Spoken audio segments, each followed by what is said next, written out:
And that was the beauty about my time, and I think the tail end of your, or the beginning of your time doing darks was you worked. Yeah. Right? Like there was maybe 4 matches before, and then we taped either heat, velocity, or like I'm so old, I think I jobbed on what was it called? Metal? Not metal. There was one called Metal. Shotgun Sergeant. Oh, nice. Oh, yeah. Sweet. Yeah. Wrestling is life. Wrestling is life. Wrestling is life. Is wrestling. Welcome, everyone, to another episode of Wrestling is Life is Wrestling with Cody Deaner. I am Cody Deaner, and I am a professional wrestler. I'm a professional wrestling producer. I am a professional motivational speaker, and I am a father to 4 children and a husband to 1 beautiful, amazing wife, and I am a podcast. This is my podcast. It's not just a wrestling podcast. It is a podcast about life. Why? Because wrestling is life, and life is wrestling. Welcome to another episode here, and for part 2 with Tornado. If this is your first time listening, you need to go back and listen to part 1 last week with Tornado, and you will know why I had him on the show. He's the perfect guest for Wrestling is Life is Wrestling, and he's my buddy, and he's awesome, and he has such a unique, wonderful life and a really cool, wicked, awesome story to tell. We just got into it last week for part 1, and we're going to continue here in part 2. Better yet, you can go back and listen to all of last week and all of this week without any intro, outro, commercials, no stops, no breaks, raw, unedited, full footage at patreon.com/Cody Deaner.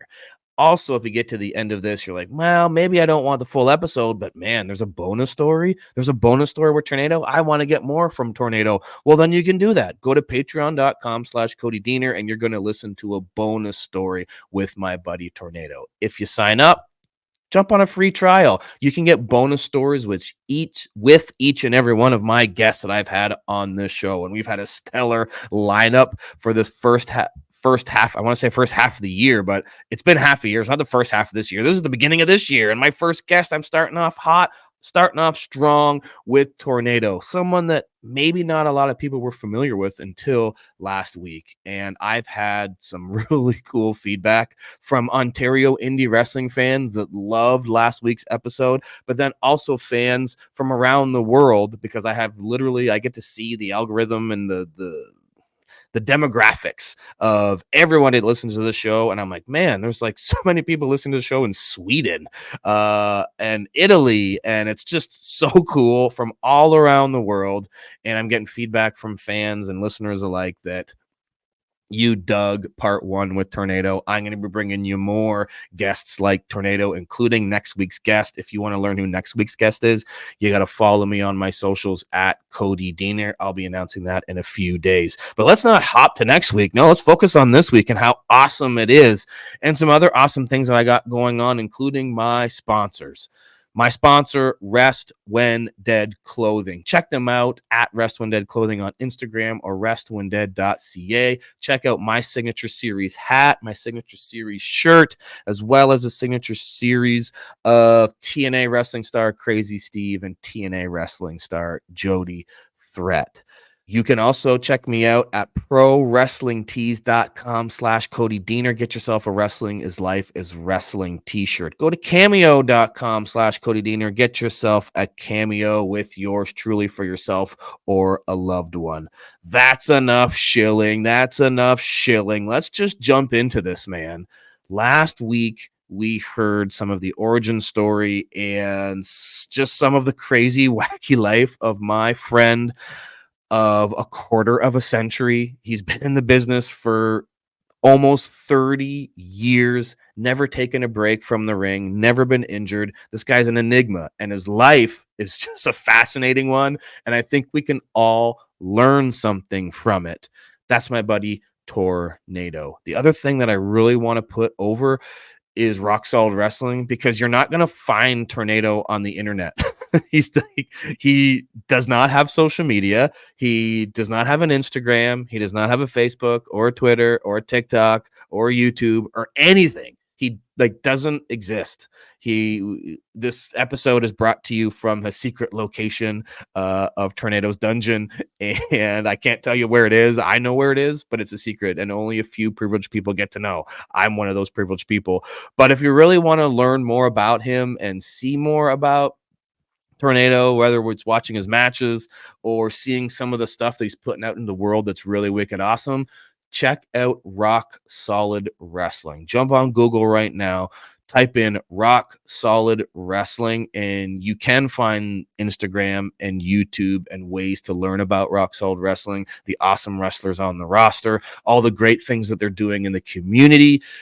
It's just one of the reasons why I love Rock Solid Wrestling. A huge part of my story in the last 10 years, both with my Giver for Charity work that I've done and kids that I've met that I've done partnerships with for charity work. A lot of those connections that I have made and been inspired by are people that I've met through Rock Solid Wrestling. Who's Rock Solid Wrestling? It's a group of independent wrestlers from Ontario, Canada, going out and putting on really family-friendly, old-school wrestling shows.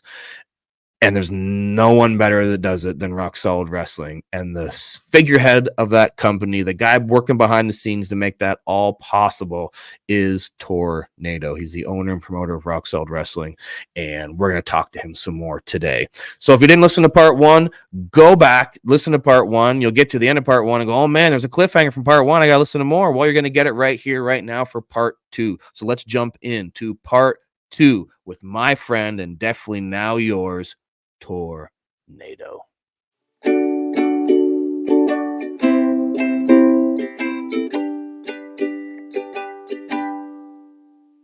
What's one main lesson, or maybe not even lesson, just like experience or lesson from kind of working the indies before your first big break?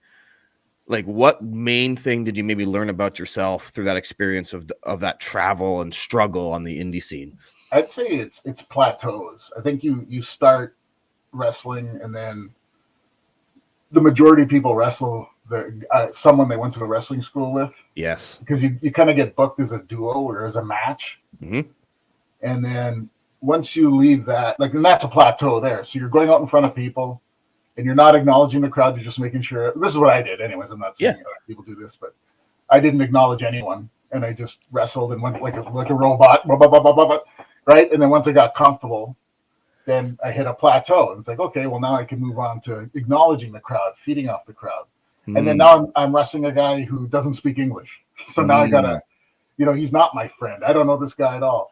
But then through that too, I learned the brotherhood of the whole thing. And I'm probably dating myself, because I'll say this stuff to kids today who are asking me stuff at shows, and I can see them go like, brotherhood, But I back then though, you met somebody, like even doing a dark match, and the guys who are signed making a living as wrestlers would look at you as a peer at that time. That time. Yes. And you weren't banished to the closet to change, or you weren't, you were one of the guys. And of course, there's always going to be someone doesn't feel that way, but the majority of the people felt that way. It's like, hey, where are you from? Oh, wow. And handshake and blah, blah, blah, and all this. And it was really that sense of community, I think that I liked. And back then on the indies, you built that community. And I'm going to veer way off right now, and I'm probably going to get in trouble a little bit from friends of mine, but yeah, I think why that's missing now, and I'm not saying that it's important, because I'm a fucking dinosaur and I understand, but I think the wrestling schools that run federations now are the reason why you don't get that a lot, because you can wrestle every week, every month, and your mom will be there, and you're over because all your friends from high school are there. Mm-hmm. Right? Mm-hmm. And you can do that every month and feel great about yourself. Yeah. Now, is that pro wrestling, or am I a dinosaur thinking that pro wrestling is hitting the road and doing towns and getting yourself booked and wrestling in front of a strange place, reintroducing your character. Every time you walk through the curtain, you reintroduce yourself. Yeah. Like to me, that's what turned me on. Yeah. And if it's not what other people get turned on by, I don't care. But like, I think that a lot of places now, that's I find is the main thing. So you can meet somebody who's a pro wrestler. Yeah. And then, you ask them questions and they're looking at you like, what? Yep. I know. I'm with you. I agree with you wholeheartedly. And maybe I'm a dinosaur too, but like, I see them as two separate things. Like the guy that hits the road every weekend and is traveling is not the same as the guy that wrestles once a month in their home promotion in front of their friends and family. It is not the same thing. It made me think of, so for example, like Jesse Bieber, or not Jesse Bieber, he's a wrestler. Justin Bieber. Shout out to Jesse Bieber. He's scared of me, by the way. I'm putting a challenge right here, Jesse Bieber. Yeah, knock your teeth out. Yeah.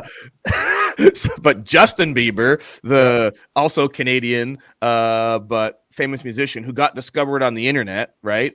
From my knowledge, if he could have got discovered on the internet, just made records that he only released, and just played YouTube videos. He could have made a living just doing YouTube videos and releasing records. And that could have been it. But he went on the road, put in the work, traveled the freaking world, put in his time, learning his craft on stage, became an amazing musician. He was already good, but then because he put in the hours on the road, now he's like a rock star, legit musician. Mm-hmm. If he could have done just the stay at home, comfortable, released records, but those are two separate things, right? Like he's not. I think you see what I'm saying. It's not the same thing. It's not the same thing. So it's somebody who took that break and made something out of that break. Yeah. But what also happened is that influenced a bunch of people to stay in their homes and to get discovered on YouTube and not go out and play live. Right. I think Gene Simmons says it the best. He's like, the best thing that happened to music was the internet. The worst thing that happened to the music business is the internet, right? So the same can be said about wrestling. Of course. Yeah. Of course. Yeah. The same thing. But with wrestling, though, the wrestling that I was influenced by as a kid, like 700 years ago, from top to bottom of the cards that I was watching, like not indie stuff, but NWA or WWF at the time, was that from top to the bottom, it was talent, right? So wherever you were on the card, you were still the best of where you came from. So the talent to get into the biggest place where you can make the most money and the best living for your family, you had to be the best of where you came from. There was no, fly-by-nighter kind of thing happening here. It was just like, and then you saw that because everything was good. Right. Everything was good, Yeah. And then you brought in whoever stuff was brought in. I'm not saying it was all perfect, but I just think that sometimes we're in a situation in all entertainment where something works once and then everybody goes nuts. Well, we saw that with heavy metal. To me, wrestling's heavy metal. So there's different branches of metal. It's like segregated into all these little branches of heavy metal that have little tiny audiences. Right. But then you have some bands that have encompassed the entire audience. Right. And every time you segment it, your audience gets a little smaller. So when I look at when bands were getting signed in LA in the 80s, all of a sudden, every band, if you had long hair, it didn't matter how you played or anything. They went nuts. And so you still had the cream rising to the top, and all these other guys just kind of flopped out and did their own thing and phased out and fizzled out, right? So if you look at even what's that American Idol thing? American Idol. Yeah. Right? So it might even be still on TV. I'm not sure. So it might I don't be know either, actually. Let's say there's 25 winners of that thing. How many are still relevant? And I think one or two is all, and it's like that with wrestling, right? You find a collegiate wrestler that works out. So you hire a bunch of collegiate wrestlers and go crazy. Right. There's only one Kurt Angle. That's right. Right. But anybody that did any wrestling, let's hire them and see if we can hit that again, and that's you maybe hit it with Brock Lesnar, but that's about it. Right. Yeah. That's right. But that's just because they're like freaking stallions. Right? Yes. So when I started, something you said earlier stuck out was like the idea of like part-timers and just maybe just wrestling on the weekends just for your friends and family and stuff. Like when I started wrestling, I just assumed that everybody else had the goal of wrestling for a living and being on television and that being the thing. Yeah. So nowadays that's not always the case. Maybe it was the case when I started, but I just assumed everyone's thinking that. Now you have some guys like, oh no, wrestling to me is just like being in a slow pitch league. Right? It's just like that's my slow pitch thing on the weekends. It's LARPing.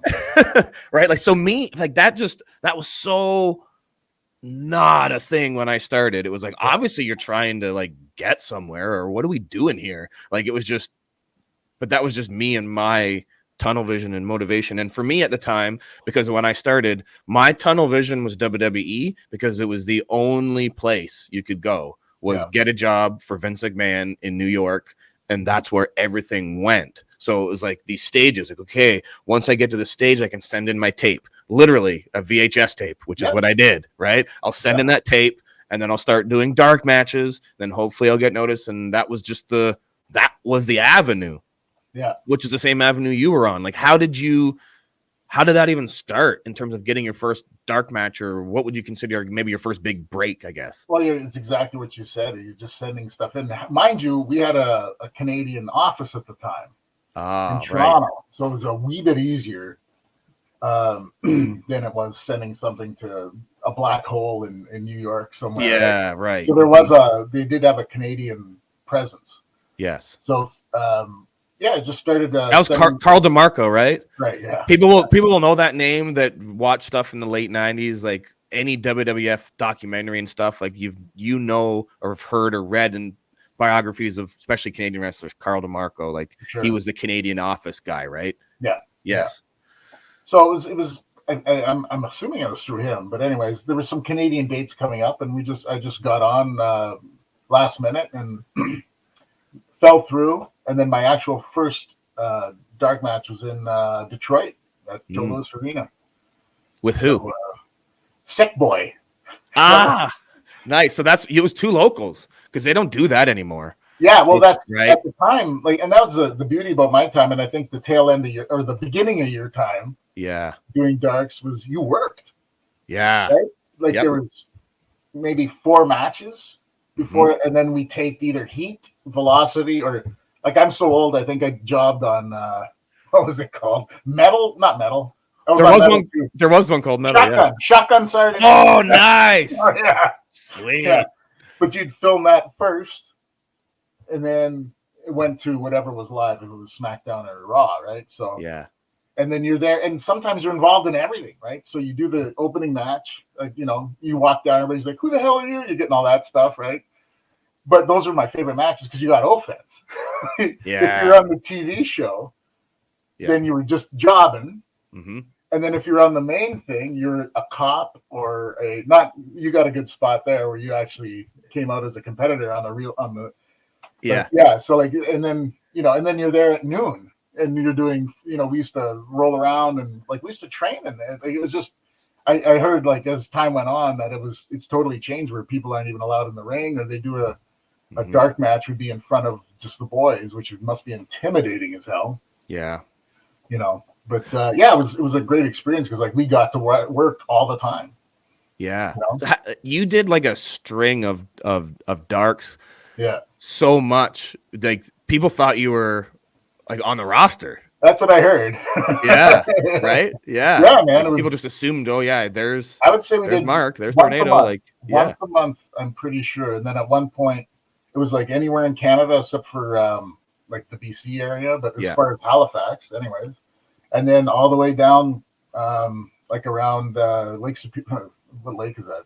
Not Lake.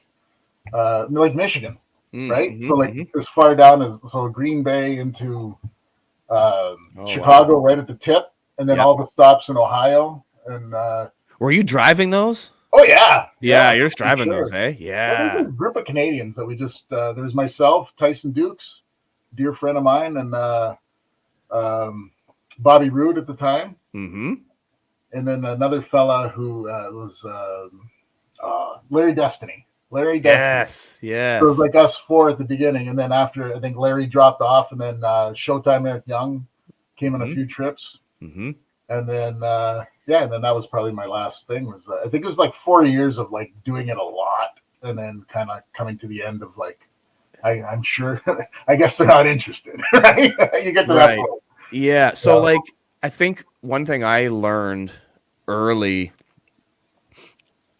So one thing I mentioned earlier, like I learned that I love the road. So that was like an important lesson. The other lesson that I learned through my WWE experiences is pushing through the disappointment and having this expectation and then it not happening. So like for me, I had my first dark match that went so awesome and like all these praise from agents. And then that dark match led to the TV spot. And then like, oh man, and then that got a lot of praise.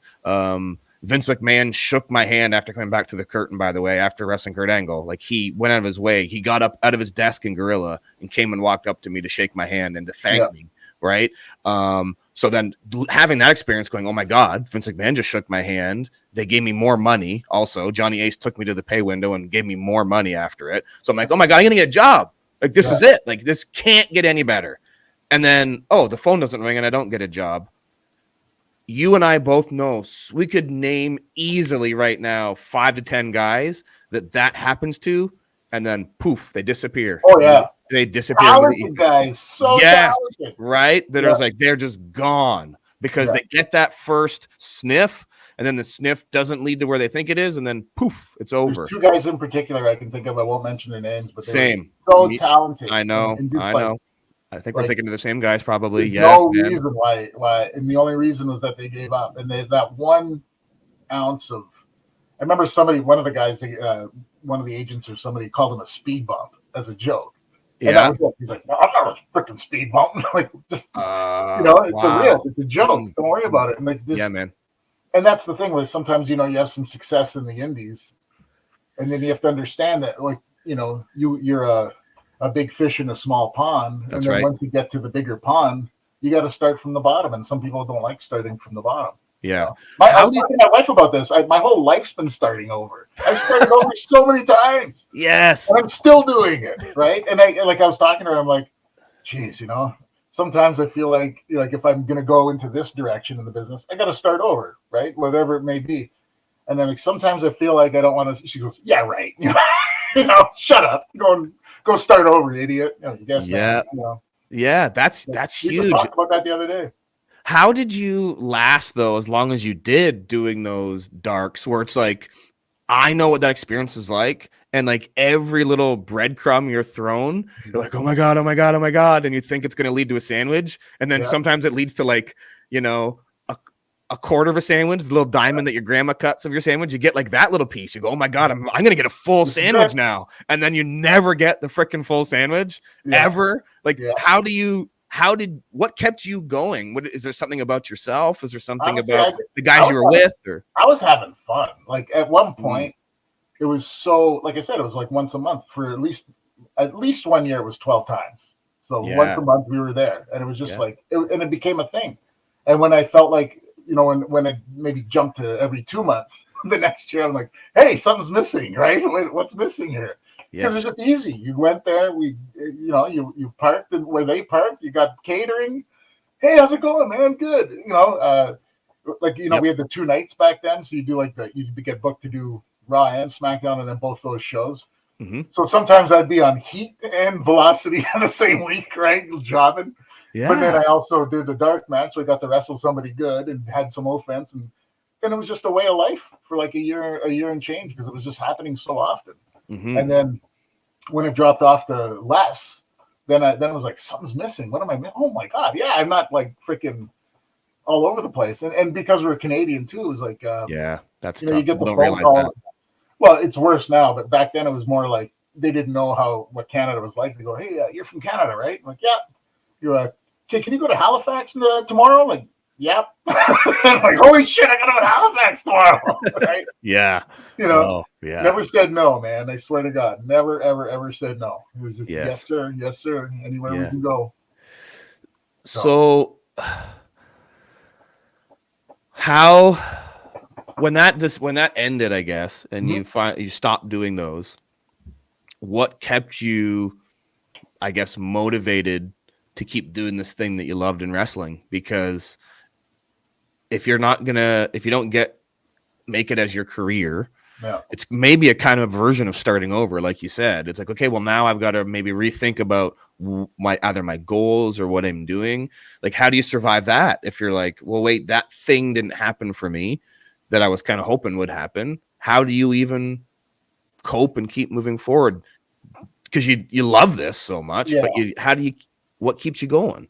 Well, what it was is just a good mentor, and that was at the time was Terry Taylor, and he was, met him on the indies. Fantastic, like always treated me, and at the time Tyson Dukes and I were a tag team, and we did a lot of work with him, and then he got on with the Fed, so we, it was like, oh, cool, Terry's, and so one day I remember being backstage, just kind of like going, geez, and I understand, like, there's reasons why people are looking for a certain look. I think sometimes because of my enthusiasm, you get jobbed out too much. Right. Because like, I'll do it, right? So eventually you just kind of like, well, what can we? And then I think I had this, like, I just didn't have the look, right, that they wanted. I had long hair. I've always had long hair. It looked more like an 80s jobber than I did like someone who gets signed in the 90s or the early 2000s, right? Right. So it is what it is. So but he, he saw me being miserable once back at catering. He's like, hey, man, what's wrong? I was like, it's not coming through. I can feel it. Like, at a certain time you're excited. Then after a while, you're like, wait a second. Yep. So it was that moment. And he just said, why do you have to wrestle here? You can wrestle anywhere you want.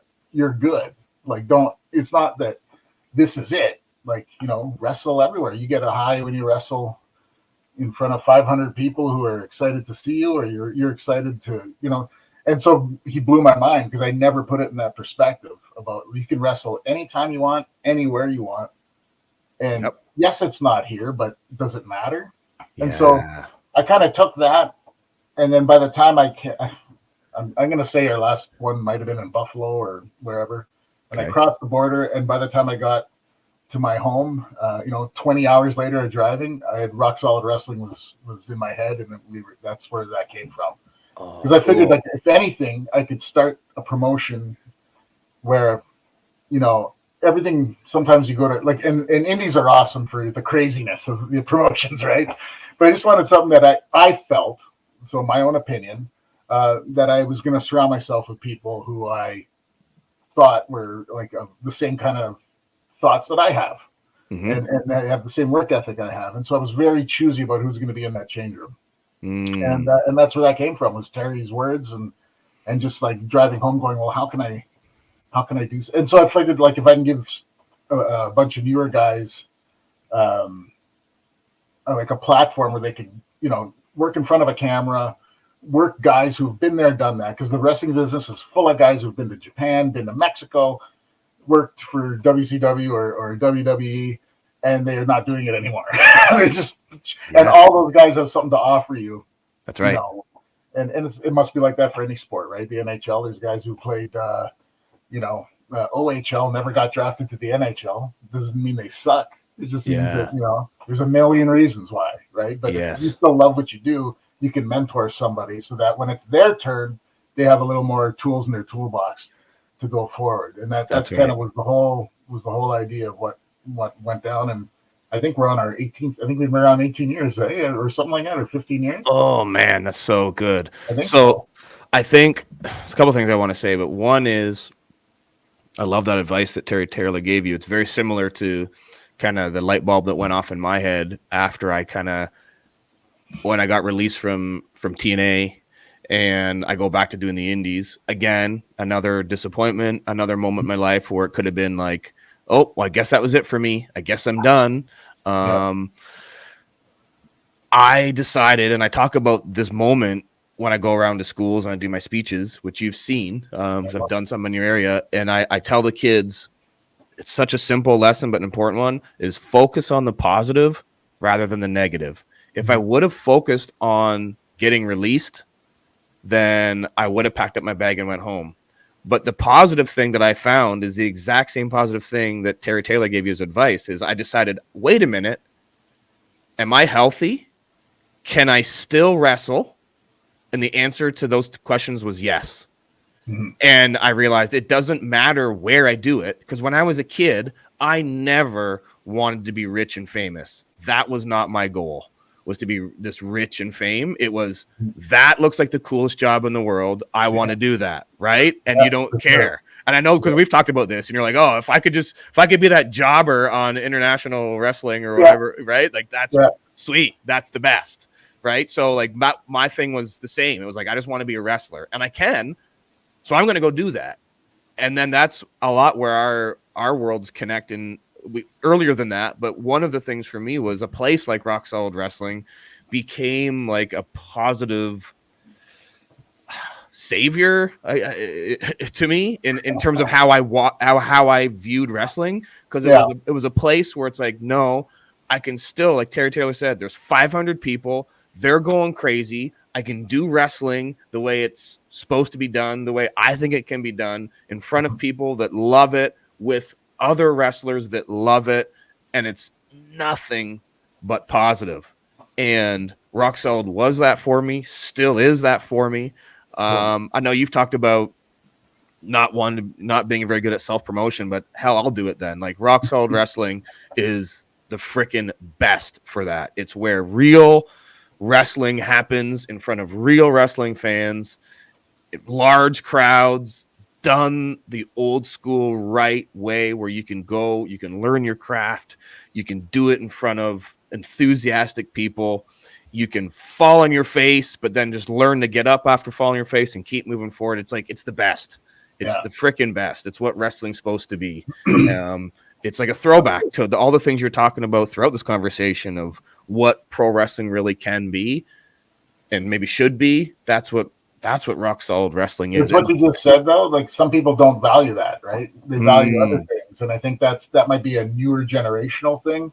So, for example, I'll talk to somebody and they'll say, "Yeah, what do I have to do to go on to the next level?" And then I'll start with hard work, and then they glaze over and go, "That's not what I wanted to hear." I don't want to hear that. Yeah, I want to hear something else. I don't want to hear hard work. Yes, God forbid, right?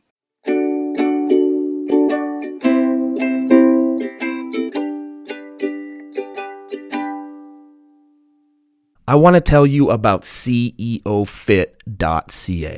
Their byline is simple: conquer, evolve, overcome. It's hard to overcome obstacles and conquer your goals alone. We all need a little help. That's where CEOFit.ca comes in. CEOFit.ca offers the world's best nutritional supplements and will ship them right to your door. You need a little boost for your pre-workout? We got that. Guys, you getting older and noticing your energy levels are decreasing? Well, that's probably because your testosterone levels are decreasing. CEOFit.ca has a variety of natural test boosters to increase your test levels and to help you crush your workouts. We got fat burners, special seasonings and syrups to help flavor your meals. And what about your old noggin? Don't just evolve your muscles, evolve your brain. We got nootropics and all the latest supplements to improve brain function. And if you're in Canada, all orders over $120 include free shipping. That's right, I said free shipping. So go check out CEOFit.ca today. That's CEOFit.ca.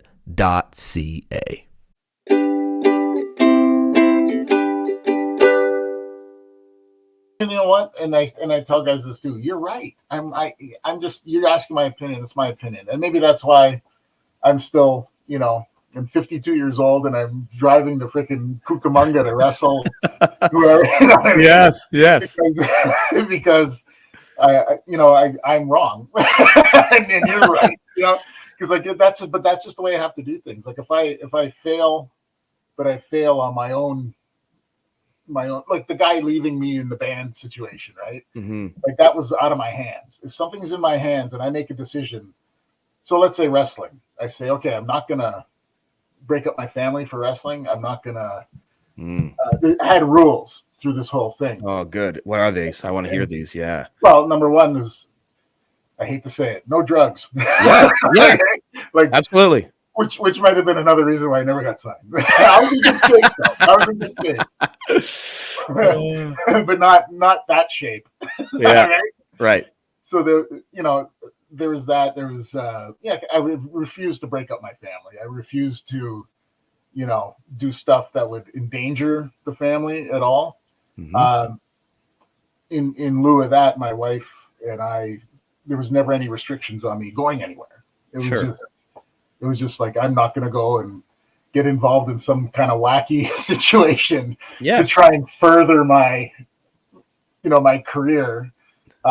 Hence why you've been together 35 years. That's right. I guess so, that's a freaking healthy rule / boundary or whatever. Like, yeah, hell yeah, good for you. Okay, and I think the payoff might have been maybe not doing it for a living, right? So I don't know. Maybe. But that's, and I'm cool with that. Just like how we were talking earlier about things that entertain me, and so it makes it on the rock solid thing as opposed to some stuff that might be more edgier that's around today that people are into, but I'm not into it. And they'll be like, oh, and I'm like, yeah, I don't. Or why did you put that in? Because I thought it was funny. That's it. Yes. Yes. Like some guys who are more serious about wrestling. Like I'm serious about wrestling, but I love being the foil and I love being silly, and I think comedy is hard to do. So I like doing comedy. I think I pull it off pretty well. Yeah, it's hard to do well, right? Yeah. Yes. But I'll do stuff that makes me look so dumb, and guys will say like, why did you? You look so stupid. I'm like, well, that's the point. Yes. And if you can't understand that, maybe you're not right for this business because that's the point, right? Yeah.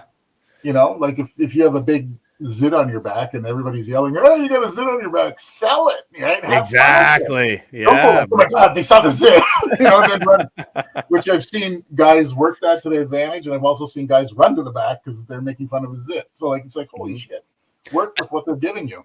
I think that can work to your detriment, I guess. It has for me too, because I've always been the same mentality. It's like, oh, you want me to be the frickin' fool? You want me to be the court jester? Okay, I'll do that. And then you do it so well that you end up getting pigeonholed into that. And they're like, oh, well, you can't. And then they see you have a main event, frickin' 30-minute awesome match. Like, wait, you can do that? I'm like, yes, I can do that. I was just told to accent the zit on my back. So that's what I was doing. But it doesn't mean I can't go out there and have a awesome 30-minute match. That's those plateaus that I was talking about earlier, in my opinion. That's the plateaus where you get to that point. So even at one point, you're Cody Deaner, the Carney guy. Yep. And then eventually Cody Deaner is just a whole bunch of who you are in real life. You can be Cody Deaner at the store with your kids. And I feel the same way. So I went from the comedy tornado, and then I remember a guy a really smart guy in the wrestling business says, what's cool about you is that you get comedy and everybody's laughing at you, but then when you turn it around and you get vicious, it makes it that much more impactful because the clown just got turned to it. Right? Became Pennywise, Yeah. So I went from being and getting kicked in the bum, and next thing you know, I'm raking somebody's eyeball out. And so that transition, I think, like he said, wow, that was cool. Like I never just noticed this about you, but I noticed that about you today. That when you get vicious, it means more because you were being silly earlier. That's right. But that's just becoming comfortable with the crowd and comfortable with what you do in the ring. Yes. I want to. What you just said brought something else to my mind, which I think is an important thing for me to say to put over Rock Solid Wrestling.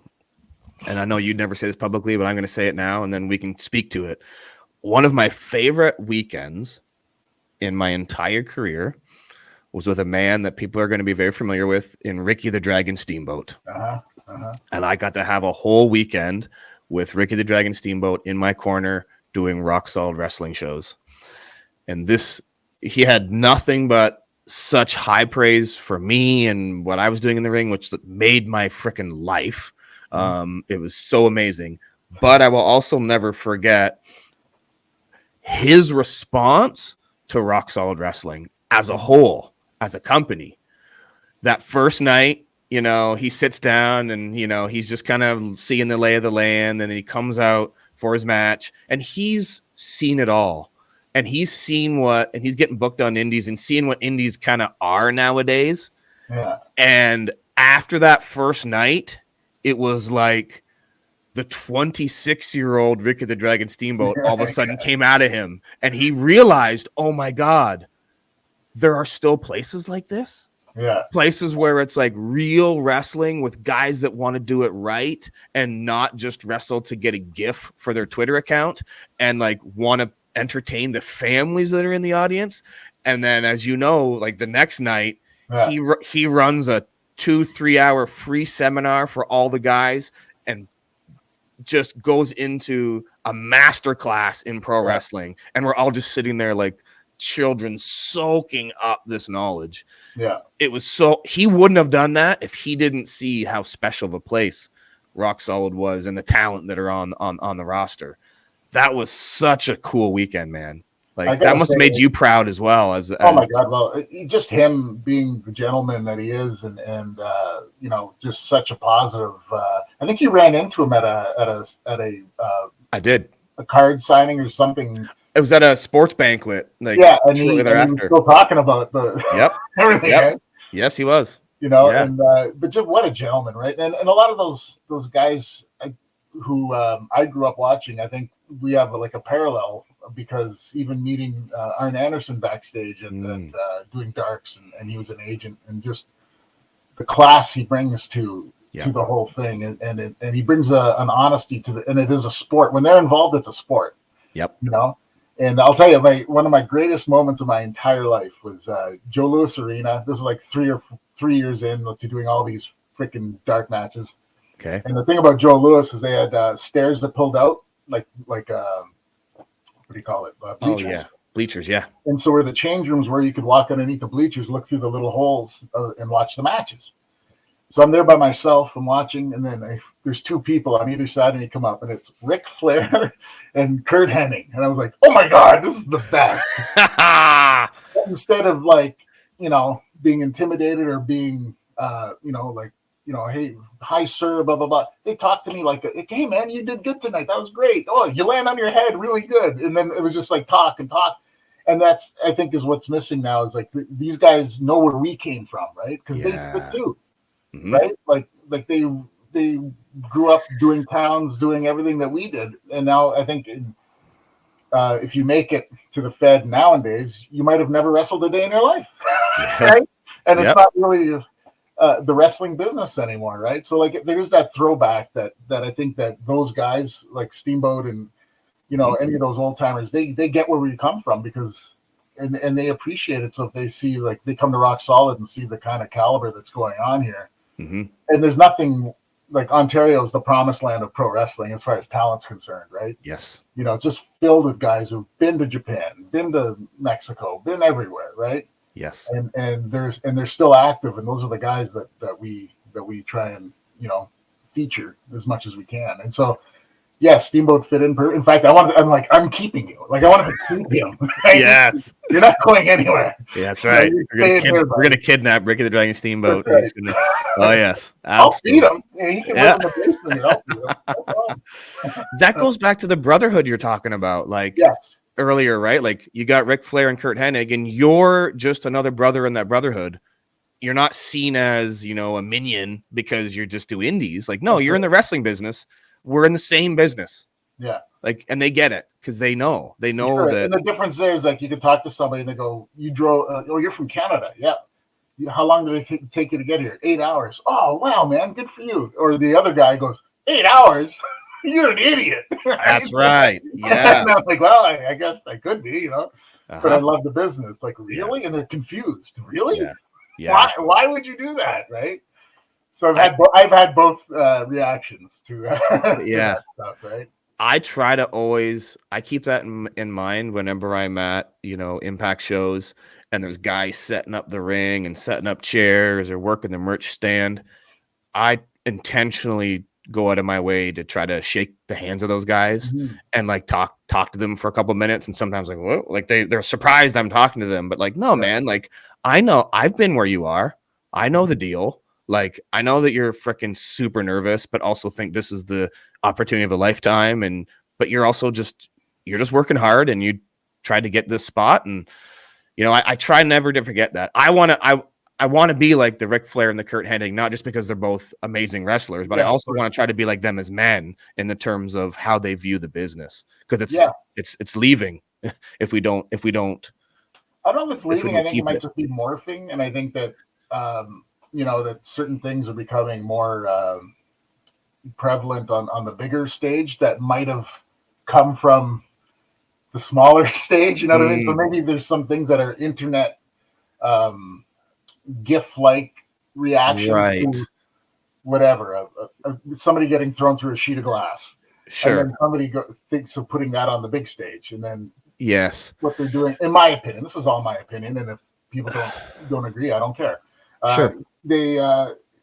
It kind of alienates a bunch of people who want to be who want to support like a sporting style, thing. Because obviously the athletes today are a little smaller, but a lot more talented than what it used to be, right? Like the things that people are doing are out of this world. And I think maybe the thing is to make that mean something. Sure. Right? And I think if it meant something more than just the 30-second GIF, then you might be onto something. I think about what you're saying a lot, and I think it's a testament to you to stay in it and for me to stay in it, because wrestling just isn't what it was. And this isn't us being two dinosaurs saying that's not what it used to be. No, let me explain. Like, it's not what it used to be because it's not what it used to be, in the sense that 30-second GIF, I've come to realize is it can be monetized. Companies are making money by taking, a 1-minute clip, you put it on YouTube, it gets millions of views. They're getting paid by advertisers for that YouTube clip. So there's actually value in that thing. So we have to realize, wait a minute, that's a thing. It's happening on the big stage because you can make money on it. Is it my cup of tea? No, but it is what it is, right? Mm-hmm. It's that's a thing. It's taking a step back, and you just kind of realize, wait a minute, for me, I've decided I'm not taking myself out of the game, even though the game's different. And if I could just wrestle for Rock Solid Wrestling for the rest of my life and make $1 million, then that would be amazing, because that's the way I love what wrestling is. But if wherever I'm employed is also morphing, use that word morphing, right? And realizing the business is just morphing. Some guys just say, screw this, it's morphed into something I don't like and I don't want to be associated with it anymore. Or other guys go, wait, no, it's morphing. I can still be relevant within it and keep the aspects that I like alive. Yeah. And then others go, well, no, I'm just going to start my own thing then, because like you said earlier, wrestling is heavy metal. Mm-hmm. I don't like death metal, so I'll go play hair metal then, because I don't like death metal and I don't want to be associated with death metal. So that is one of the cool things, is there are sub-genres of wrestling. For sure. Right? And you can associate yourself with those. And like I said, I'm just speaking for myself, but like me as a wrestler, I can go out and, like music, keeping that analogy, there's only so many notes in music.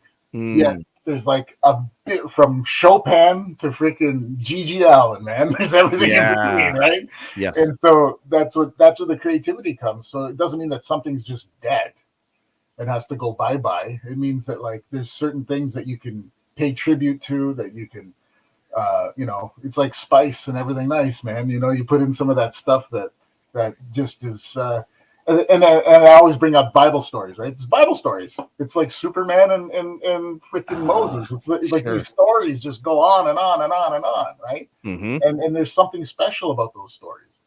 Yes. That's why they're still being told, That's right. Mm-hmm. So yeah, that's what I'm saying. But that's just me, of course. And there's like, I don't pretend that, like, it's my way or the highway or anything like that. It's just like, that's just how I feel about it. Yes. Well, I'm very grateful that you came on here and talked to me and let the world know that even though we don't let them know what layer you're in right now, and where you are, we let them know that you do exist and you matter, and that Rock Solid Wrestling is the best. So those that are hearing about Rock Solid Wrestling for the first time, we got some new stuff coming down the pipe, and I'll be putting that in the show notes, and everybody will learn all the cool stuff going on, the new places and things that we got going on for Rock Solid Wrestling. That'll all go in the show notes, and they'll be learning about that. Is there anything else that you maybe want to, I know you say you don't like self-promotion. Is there anything you want to like say, maybe just in general about Rock Solid Wrestling to kind of sum up what we're talking about, or even yourself and your career? Is there anything that we didn't get to touch on today that you maybe want to say? I don't know. I have no idea.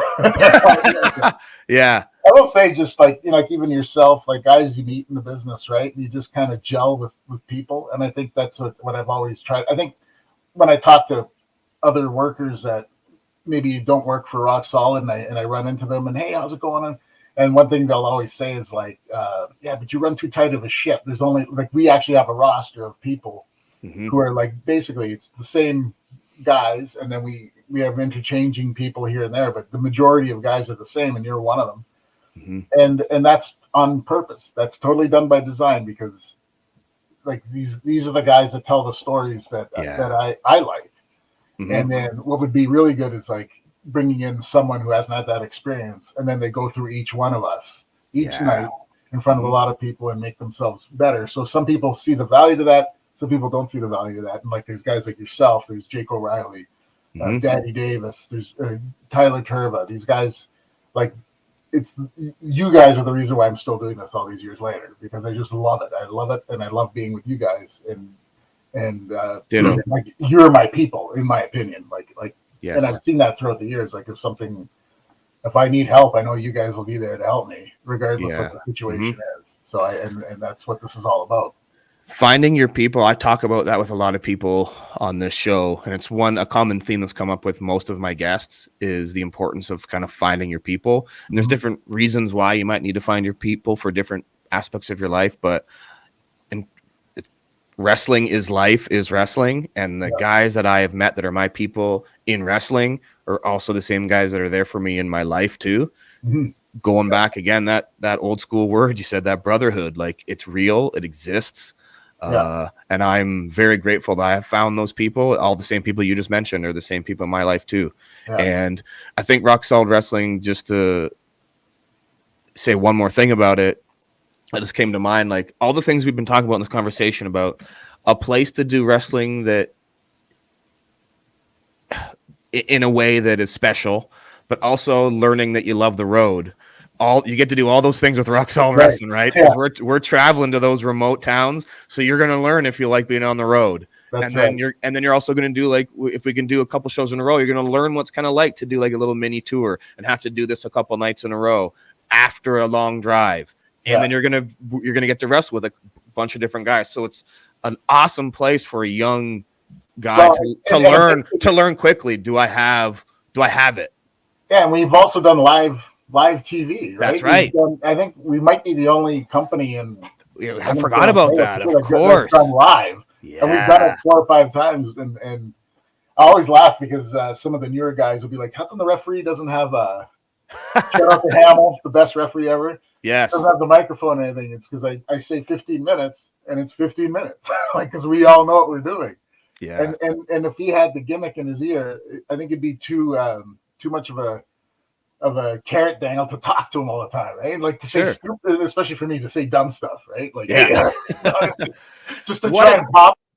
And for me, as someone who's done a lot of television and produced live television myself, like I remember being so blown away and feeling so proud of the roster of doing a live.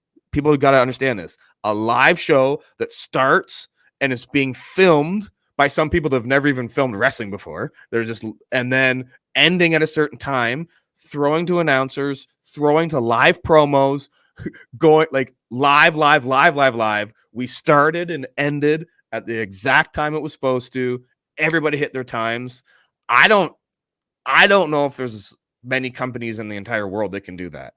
Yeah. It's interesting, right? And then like I was saying to you about the the fact that I don't have any kind of communication with the referees is like, not only do I trust you guys to stay within your times and stuff, which has been, it worked perfectly so far. Mm-hmm. But I don't want to be that guy who like takes away any creativity from you guys. You know what I mean? Because if there's some way you want to tell the story and you need like what 10 seconds or a minute, like what's the big deal, right? We'll trim it off somewhere else. So I do like having that so that you guys can still be not in a box, right? And still be able to do what you guys want to do creatively. So one thing, I appreciate you coming on here, sharing your story, and I think it's important for people to hear stories of guys like yourself that are still doing the thing that they love, still contributing to the business, still spreading the love of wrestling, and like you said, you know, passing on that knowledge to the next generation in the way that in their views, right? Because and I think there's going to be young guys that are going to learn life lessons from old wrestlers, because wrestling is life is wrestling, and that's right. That's one of the reasons why I wanted to have you on here. Can you stick around for like 1-2 more minutes? Because one thing I like to do, Tornado, is after I hit the end record button on my free podcast, I go over to my Patreon, and my patrons that donate to this project and support me and like want to get an additional experience from Wrestling is Life is Wrestling, I like to give them some bonus stories. And one thing I wanted to ask you in the midst of you telling your story, but I didn't, because I thought, oh, maybe we can save this for the patrons, is you've told me a couple really cool stories of either dark matches or velocity matches you've had with some people. One that comes to my mind is a crazy bump you took wrestling the FBI. And I know there's a couple stories there. Could you share one of those for my patrons after we hit the end button, and just share like a little cool bonus story of working for the WWE? 100%. It'd be my pleasure. Awesome. Well, thank you, man. Thanks for coming on here and sharing your story. I appreciate you, man. You know, I always love you, man. Hey, I love you, buddy.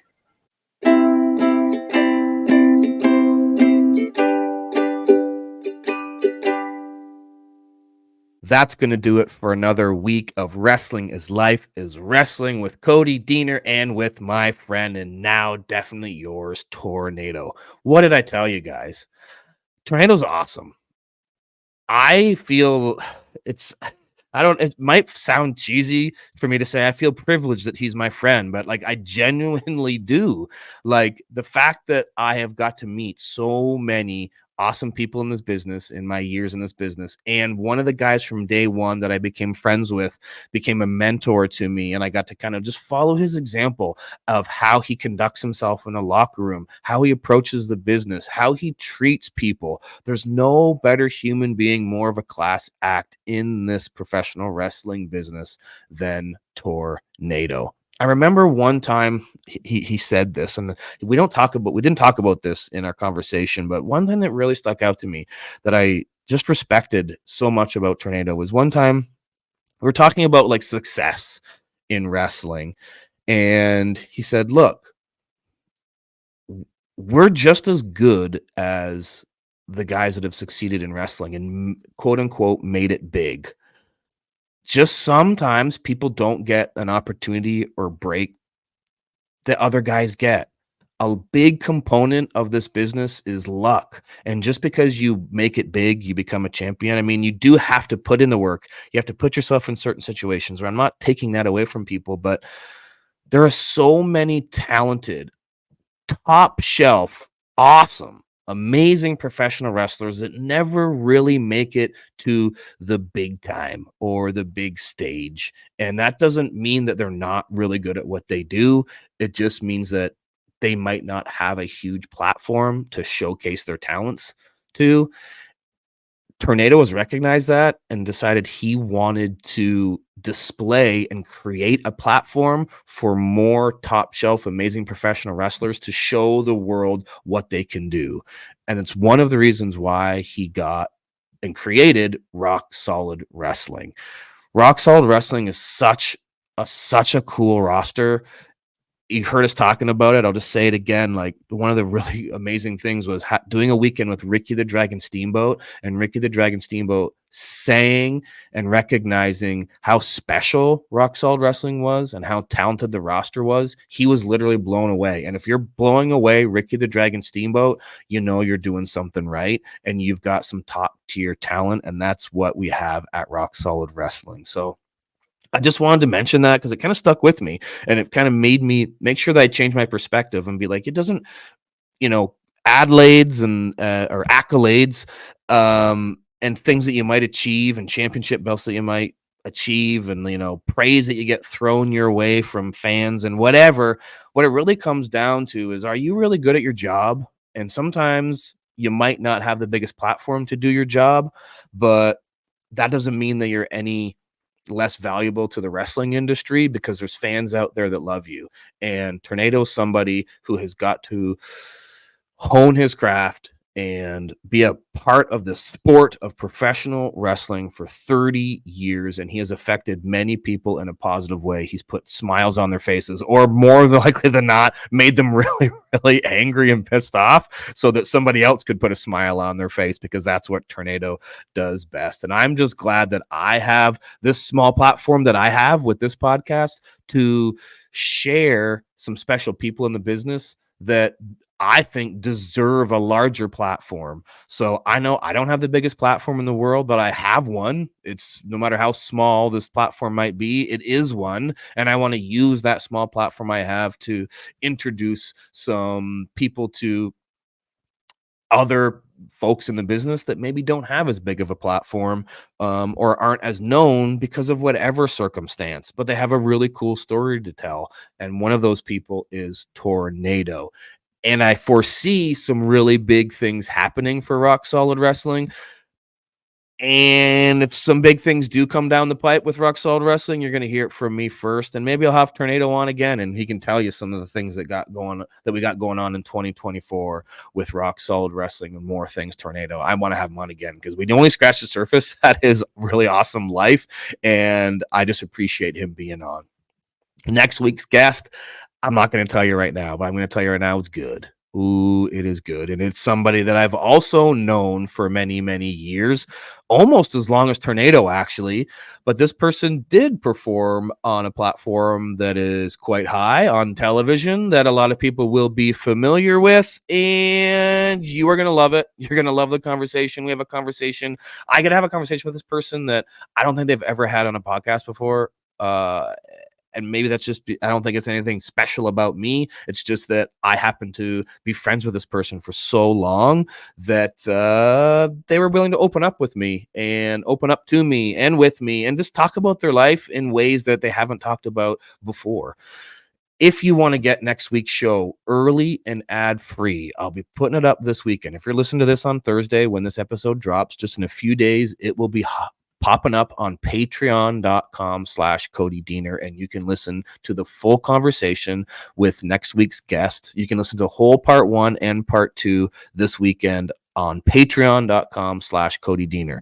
A bonus story with Tornado is up right now at patreon.com/Cody Deaner. Just a couple of the ways you can support this show. Other ways you can support the show is by supporting my sponsor at Rest When Dead Clothing on Instagram, restwhendead.ca. Check out my signature series as well as the signature series of TNA wrestling star Crazy Steve and TNA wrestling star Jody Threat. If you want to book me on your show, are you an independent wrestling promoter and you're like, hey, I like this guy. I like his views on the wrestling business. I also watched him on television and think he's awesome. It'd be really cool to have a TNA star in my show. Well, you can have that because I'm taking independent bookings at bookcody@codydeaner.com. That's bookcody@codydeaner.com. If you're a promoter who has reached out recently and I've had to say no, I'm sorry. I just have a really busy schedule, but I still do have dates available. So don't let that stop you. The fact that I'm saying I'm busy, I want to be more busy. I'm an entrepreneur. I want to be busy. I love work. I love what I do, and I wouldn't do it if I didn't love it. So hit me up, bookcody@codydeaner.com. The other thing I'm busy doing is speaking all across the nation. Go to chrisgrayspeaks.com. That's Gray with an A. chrisgrayspeaks.com. You can learn all about my programs and how you can bring me to your school or event. It's one of the other things that I'm going to do because I'm an entrepreneur and I love what I do. And I love speaking to youth and sharing stories with them. One of the things that I do is share stories about my life, like I do with my guests. And I talk about the lessons that I've learned in my life and some of the lessons I've learned from my guests on this show. And next week, when you join us again, you will learn the same thing that I've learned in my life. I've learned with my guest today, Tornado, and I learn with every guest that I have. And you will learn every time you listen to the show. You will know that wrestling is life, is wrestling. We'll see you next week, guys. Wrestling is life. Wrestling is life. Wrestling is life, is wrestling.